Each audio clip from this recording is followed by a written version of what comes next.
Je vous remercie tout d'abord d'être venu à cette présentation de listes et de programmes.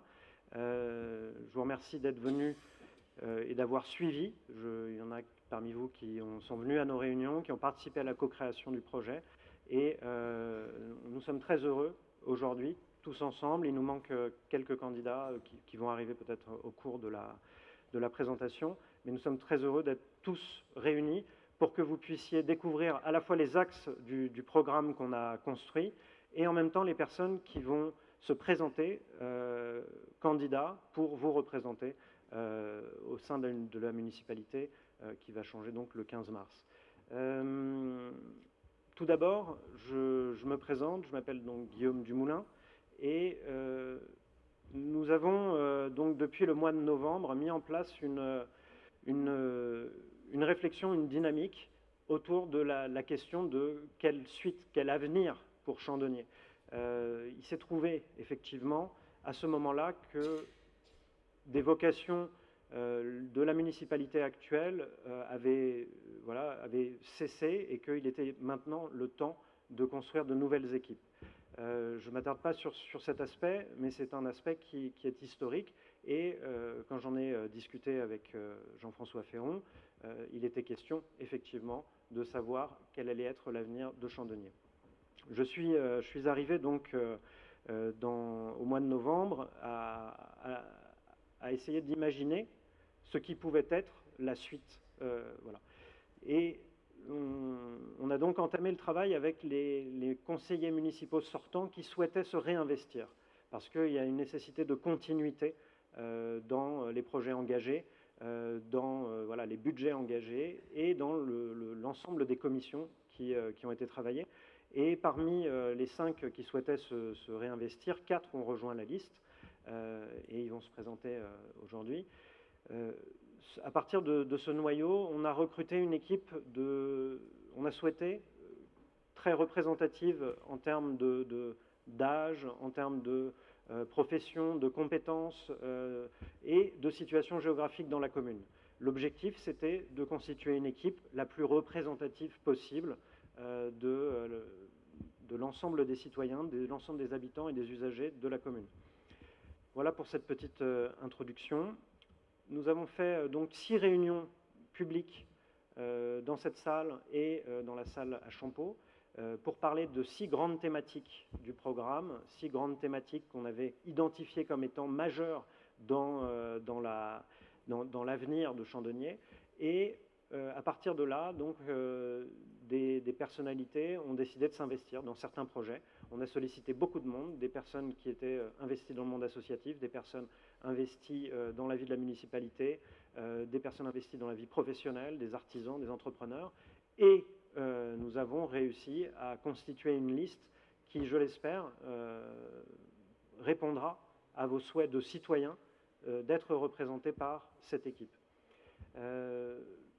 Pour commencer, je dirais, on arrive à un moment, je dirais, historique dans la vie de Chandonnier, c'est-à-dire c'est un moment où on sait qu'il y a des défis à relever, on sait qu'il y a de nombreux atouts, on sait qu'il y a de l'énergie, qu'il y a beaucoup d'habitants investis, mais on sait que si on ne souffle pas sur ces braises, que le feu pourrait ne pas repartir. Aujourd'hui, il y a tout un renouvellement, je dirais, démographique qui s'est opéré, même au sein des présidences, dans les bureaux d'associations. Le bénévolat tire un petit peu au bout tous les bénévoles qui sont investis. Donc on a relevé parmi donc les demandes une nécessité de soutenir la vie associative et de soutenir l'engagement dans le bénévolat. Parce qu'effectivement, une municipalité, et a fortiori la municipalité de Chandonnier, c'est une petite municipalité à l'intérieur de laquelle, si les moyens humains de bénévoles ne sont pas mis à contribution, eh bien, peu de choses peuvent se réaliser. Donc c'est un enjeu majeur, la vie associative, l'engagement citoyen et la volonté finalement de co-construire les projets. Parce que, je dis un moment historique, c'est même au niveau national, en réalité c'est historique parce que les ruralités sont aujourd'hui dans une espèce d'ornière, c'est-à-dire est-ce que je me bats contre l'idée que la ville peut devenir une cité dortoir, c'est-à-dire un foyer où finalement on va travailler à l'extérieur, ou est-ce qu'on recrée à l'intérieur de cette ville, de cette commune, de tout ce territoire, est-ce qu'on recrée un tissu économique, on recrée voilà, une dynamique globale? C'est la grande question. On a choisi cette deuxième option. On propose de redynamiser, on propose de mettre en place un maximum d'actions qui permettraient de rendre cette idée réalisable. Ça ne peut pas se faire sans les citoyens. Ça ne peut pas se faire sans l'ensemble de l'engagement sans l'engagement de tous. Et c'est ce qu'on a cessé de répéter pendant les diverses rencontres. Et c'est effectivement, je dirais, l'enjeu majeur. L'engagement, c'est aussi l'engagement d'une équipe, c'est l'engagement de personnes qui ont dit « oui, ma situation professionnelle, ma situation familiale me permet de dégager du temps, me permet de prendre les responsabilités de telle ou telle problématique ». Ça a été pour certains difficile à peser parce que c'est un vrai engagement. Être conseiller municipal, rentrer dans une municipalité, c'est s'engager pour 6 ans. On a des responsabilités très fortes aux yeux de la loi et on a besoin de personnes qui, pendant 6 ans, vont pouvoir s'engager et savoir jusqu'où aller. Donc je tiens déjà à remercier tout le monde d'avoir suivi ce projet, d'avoir cru dans cette dynamique citoyenne, éco-citoyenne qu'on a voulu mettre en place. Et je vais vous présenter donc le premier, on va dire, premier pôle. Il y a 8 piliers, plutôt, premier pilier, 8 piliers de la municipalité qui ont émergé, qui sont a fortiori les 8 grosses commissions qui seront installées dans la municipalité et qui vont nous permettre d'aborder à la fois les projets thématiques que l'on a et de vous présenter les personnes qui seront les personnes référentes de ces questions-là auprès de vous. Donc il y aura des personnes référentes. Si vous avez des questions, par exemple, on va parler de la vie associative, c'est Edwige Brezaz donc, qui est la référente association. Si vous avez des questions par rapport à la vie associative, allez la voir. On pourra discuter au buffet citoyen, ce sera le moment de le faire. Donc on va parler de la vie associative. Tu peux venir, Edwige, et qui était avec à la vie associative. Voilà, Pierre et Michael. Pierre, viens. Il y a un micro là, tu peux ouvrir. Donc, la vie associative, c'est plusieurs aspects. Il y a des associations pour le sport, pour la chasse, pour soutenir le grand âge, pour tout un tas de choses, d'activités culturelles, des spectacles, des activités de valorisation du patrimoine. Et donc, il est important et des associations de parents d'élèves, il est important de représenter l'ensemble des associations au sein d'une équipe. Donc, on a 3 profils. Edwige Brezaz, Michael Gonsalves et Pierre Breillat. Je vous laisse vous présenter. Non, un micro chacun, ça ira. Un micro, voilà, ça ira. Et Edwige, je t'en prie. Bonjour.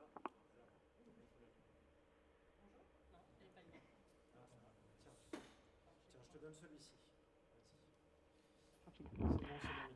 Bonjour à toutes et à tous. Je suis Edwige Brezaz. J'ai 32 ans, j'habite depuis 4 ans en face du lotissement Les Hauts de la Grange Lucas, qui est le nouveau lotissement en train d'être construit au-dessus du Super U.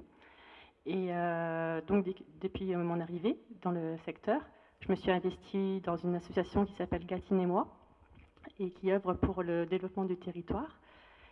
Et au niveau de ce Chandonnier, je suis aussi membre au niveau du handball, aussi au niveau du CSC, par rapport à la chorale, le groupe consommateur et transport bénévole aussi.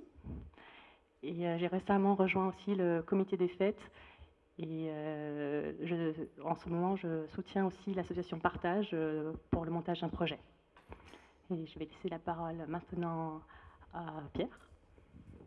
Merci, bonjour à toutes et à tous. Je m'appelle Pierre Breillat, je suis à Chandonnier depuis 6 ans, je suis réflexologue dans la Grand Rue et dès que je suis arrivé, comme je connaissais personne, bien que ma famille soit de la région très proche, j'ai désiré m'inclure et m'associer à un travail de bénévole par le biais du centre socio-culturel. et on m'y a accueilli très gentiment. Et donc du coup aujourd'hui je travaille je participe à l'animation de 5 associations, dont Bien Vieillir Ensemble, Transport Solidaire, j'anime aussi la musique, un peu le théâtre, je suis aussi bénévole pour les décors, enfin bon voilà. Et donc en fait j'ai voulu m'inclure dans la liste de Guillaume, parce que je me suis dit que, outre le travail de bénévole qui est un travail de terrain, un travail de fond, puisque là on travaille avec les personnes âgées, on travaille avec en fait les gens qui en ont besoin, participer à la liste, je pense que c'était parachever un peu ce début de motivation et de travail que j'avais entrepris il y a 6 ans. Voilà, je vous remercie. Bonjour, je m'appelle Michael Gonçalves de Faria, j'habite Chandonnier depuis 14 ans. Depuis le début, hein, alors, forcément le domaine de la vie associative m'intéressait, puisque depuis maintenant 10 ans, je suis une personne très mobilisée au niveau des associations et au niveau des enfants également, parce que je participe au conseil d'école depuis maintenant 10 ans, et puis je suis également aujourd'hui vice-président de l'APE, de l'association des parents d'élèves de Chandonnier-Pamply. Donc forcément, la vie associative, c'est un domaine qui me tient à cœur et pour lequel je souhaite rester un acteur au sein de ce domaine-là. Voilà. Je repasse le...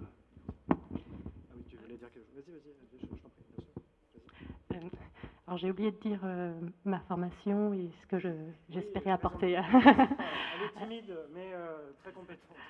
Alors je suis de formation ingénieure en optique électronique et j'ai réalisé aussi de la gestion de projet technique. Et maintenant je suis reconvertie en professeur de mathématiques depuis le mois d'octobre. Et mes compétences numériques, en fait, je souhaite les mettre à profit au niveau pour la commune, pour aider à la mise en place d'une communication, une meilleure communication via le site web, sans oublier évidemment format papier pour ceux qui ne sont pas autant connectés. Et enfin, au niveau de la municipalité, évidemment, on doit accompagner les associations au niveau du soutien qu'elles ont besoin. On a fait la première rencontre sur le thème de la vie culturelle et associative. Et là, ça a permis de mettre en valeur des priorités au niveau du programme qui sont ressortis parmi les 10 assos qui étaient représentés. Il y avait clarifier et mieux communiquer sur le soutien possible par la municipalité, par exemple les modalités d'accès aux salles. Et il y avait une idée qui a été émise, qui était d'avoir un planning d'occupation des salles disponible en ligne, ce qui permet à une association de directement envisager une date pour organiser un événement. Et il y avait aussi la problématique du bénévolat pour les petites associations qui a été émise avec potentiellement la création d'une journée interassociative pour en discuter. Et enfin, créer un groupe de travail interassociatif sur les thématiques de communication et valoriser les actions des associations sur les supports de la ville. Donc voilà. Puis comme disait Guillaume, on est à disposition pour en reparler à la fin de la présentation autour du buffet citoyen. Merci. Merci. Donc pour conclure sur la vie associative et culturelle, voilà, les grands axes de notre politique, c'est l'appui aux associations qui œuvrent pour le bien vivre à Chandonnier, pour tous et tous les habitants. La mise en place d'une charte d'engagement entre les associations et la municipalité pour suivre finalement la transparence des relations entre la municipalité et les associations, et une aide à la mise en place de dossiers de subvention pour les associations, c'est-à-dire une aide opérationnelle. On veut monter une cellule ouverte au sein de la municipalité qui permettrait aux associations de venir essayer de trouver des subventions. Voilà.